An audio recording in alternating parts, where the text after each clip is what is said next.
La prochaine représentante de la France à l'Eurovision se nomme Barbara Pravi. Élue au terme d'un prime de qualification sur France 2, ce samedi 30 janvier, où elle était en compétition avec 11 autres artistes, la chanteuse de 27 ans a réussi à convaincre le public comme le jury avec son titre Voilà. La jeune femme pourra ainsi espérer succéder à Marie-Myriam, dernière française à avoir remporté l'Eurovision, il y a maintenant près de 50 ans. La finale du célèbre concours de la chanson doit avoir lieu le 22 mai prochain à Rotterdam, après avoir dû renoncer à son édition 2020 en raison de la crise sanitaire. Ce lundi 1er février, Barbara Pravi est revenue dans un entretien accordé aux Parisiens sur son parcours déjà riche en expérience mais aussi sur ses débuts sur la scène musicale.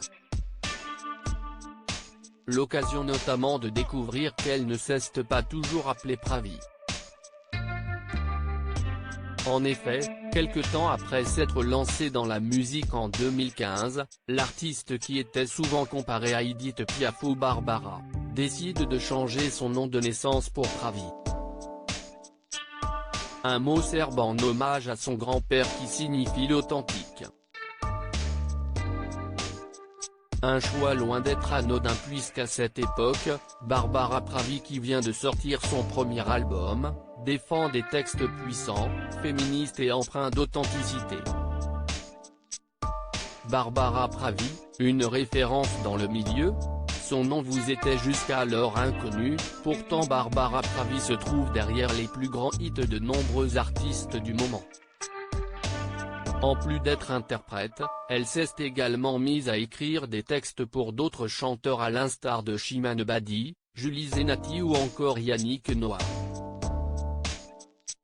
C'est à elle aussi que l'on doit la chanson J'imagine de la petite Valentina, lauréate de l'Eurovision Junior en 2020 ou encore le fameux Bim Bam Toi de Carla. Dernièrement avec Louane que Barbara Pravi était en train de travailler sur de futurs projets. Autant de personnalités qui n'ont pas hésité à appeler à soutenir l'autrice, compositrice-interprète d'origine serbo-iranienne.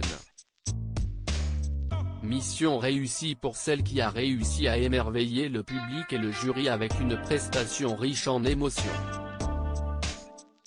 Alors que beaucoup la voient déjà gagnante, il faudra patienter jusque mai prochain pour voir la chanteuse se défendre aux Pays-Bas.